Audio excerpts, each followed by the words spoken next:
আমিরকে মেয়েটি ফিসফিসিয়ে বলল, ইয়াকির পার্টনার করে দিব তোমায়। আমিরের কোনো ভাবান্তর নেই। সে সিগারেট আগুন ধরিয়ে মৃদু গলায় বলল, ওভিয়া ইয়াকি সাফির জানলে। ওভিয়া আমিরের মুখ চেপে ধরল, গভীর আদরের সঙ্গে আলিঙ্গন করে বলল, যেদিন তোমাকে প্রথম দেখেছি তোমার দৃষ্টিতে থাকা শক্তির প্রাচুর্য, তোমার কথা বলার দৃঢ়তা, তোমার থুতনির এই কাটা দাগ আমার হৃদয় নাড়িয়ে দেয়। আমি তোমার প্রেমে পড়ে যাই। ওভিয়া ও আমিরের আজই সরাসরি প্রথম কথা হলো। যতবার সে এখানে এসেছে ইয়াকি সাফির পাশে ওভিয়াকে দেখেছে, প্রতিবারই খেয়াল করেছে ওভিয়া তার দিকে অদ্ভুত চোখে তাকায়।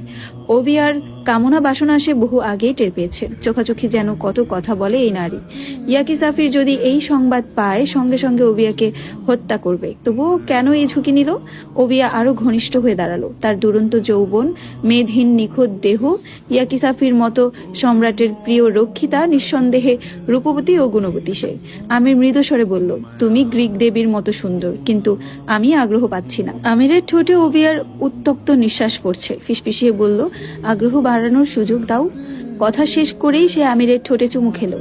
রোবো খুলতে গেলেই তাকে ধাক্কা দিয়ে দূরে সরিয়ে দিল আমির। ওভিয়া অবাক হয়ে তাকালো আমিরের দিকে। তার দর্শন যে কোনো পুরুষের মাথা ঘুরিয়ে দেয়।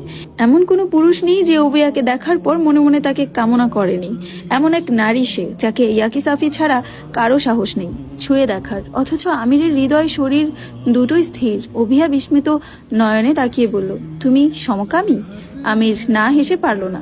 সিগারেটের ধোঁয়া ছেড়ে বলল, মোটেও না। গাঢ় সবুজ চোখ দিয়ে আমিরকে কয়েক সেকেন্ড পরখ করলো ওভিয়া। ধীরে ধীরে বলল, স্ত্রীকে ভালোবাসো? আমির হাসলো। ওভিয়া উত্তর পেয়ে গেছে।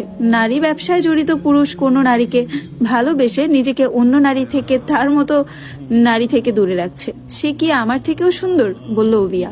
সিগারেটের ছাই ঝেড়ে আমির বলল, পৃথিবীর সব নারী থেকে সুন্দর। তার চোখ মুখ চিকচিক করছে। ওভিয়া আগ্রহবোধ থেকে বলল, কেমন সে? রাতের খাবার ডাইনিং রুমে সাজানো, ওভিয়ার সঙ্গে করে নিয়ে এসেছে। আমির সিগারেট ফেলে ডাইনিং রুমের দিকে যায়। ওভিয়া পিছু পিছু গেল। আমির চেয়ার টেনে বসে বলল, বসো। ওভিয়া পাশের চেয়ার টেনে বসলো।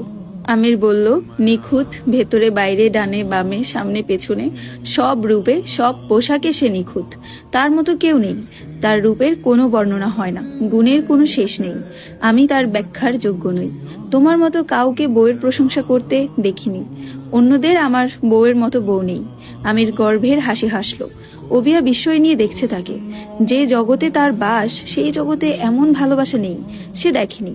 সত্যি কি এত সুন্দর, নাকি সবটাই ভালোবাসার জন্য বলছে? যদি তুমি তাকে দেখতে, কিন্তু কখনো দেখতে পারবে না। কেন? তোমার মতো মেয়েদের সে ঘৃণা করে। কথাটি শুনে ওভিয়ার চোখ মুখ লাল হয়ে যায়। রাগ হয়, কিন্তু আমিরকে সে কিছু বলে না। মানুষটা তার প্রেমা। শুধু বলল, যার স্বামী নারী ব্যবসায় জড়িত সে আমাকে ঘৃণা করার মতো নিশ্চয়ই না। আমির কিছু বলল না। সে কখনো কাউকে পদ্মজার কথা বলে না, নাম বলে না।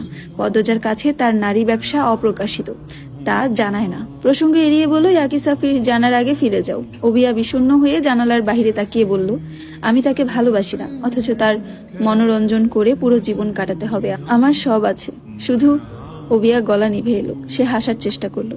মতোয়ারা হয়েছিলাম যে ইয়াকির মতো প্রেমে এতটাই বেডরুম ছেড়ে জীবনের ঝুঁকি নিয়ে তোমার কাছে চলে এসেছি। নিজেকে আটকাতে পারিনি। ছোট থেকেই মেয়েরা আমাকে ঈর্ষা করত। এই প্রথম কোনো নারীকে, তোমার স্ত্রীকে ভীষণ ঈর্ষা হচ্ছে। ওভিয়া আবেগপ্রবণ হয়ে পড়ছে। আমির দয়াবান নয়, তাই সামনে থাকা সুন্দরী নারীটির দুঃখের কথা কোনো প্রভাব ফেলল না তার উপর। সে একমনে খাচ্ছে। ওভিয়া পলকহীন চোখে অনেকক্ষণ আমিরকে দেখলো। তার অভিজ্ঞ চোখ বুঝতে পারলো আমির টলবে না। উঠে দাঁড়ায় চলে যেতে। আমির বলল, গাড়ি আছে? জবাব দিল না সে। অ্যাপার্টমেন্ট ছেড়ে নিশ্চুপে বেরিয়ে গেল। হেরে গেছে অজানা কোনো এক নারীর কাছে। দেবীর মতো সুন্দর ওভিয়া হেরে গেছে। সেই নারী। হ্যালো, আসসালামু আলাইকুম এভরিওয়ান। আমি জান্নাত রহমান। আপনারা আমার কণ্ঠে শুনছেন পদ্মমীর গল্পের দ্বিতীয় পর্ব, যেটা লেখিকা হচ্ছে ইলমা বেহেরোজ। আমার কণ্ঠে যদি গল্পটা আপনাদের ভালো লাগে অবশ্যই শেয়ার করে দিবেন এবং ফলো দিয়ে পাশে থাকবেন, যাতে করে নেক্সট পর্ব সবার আগে আপনাদের কাছে পৌঁছায়। অনেকে জিজ্ঞাসা করতেছেন এই পদ্মমীর গল্পটা কি। আসলে আমির আর পদ্মজার ঢাকায় যখন তারা সুখের সংসার করে পদ্মমীরে, তার বাড়িটার নাম থাকে পদ্মমীর, সেই সুখের সংসারের অংশ নিয়ে এই পদ্মমীর গল্পটা বানানো।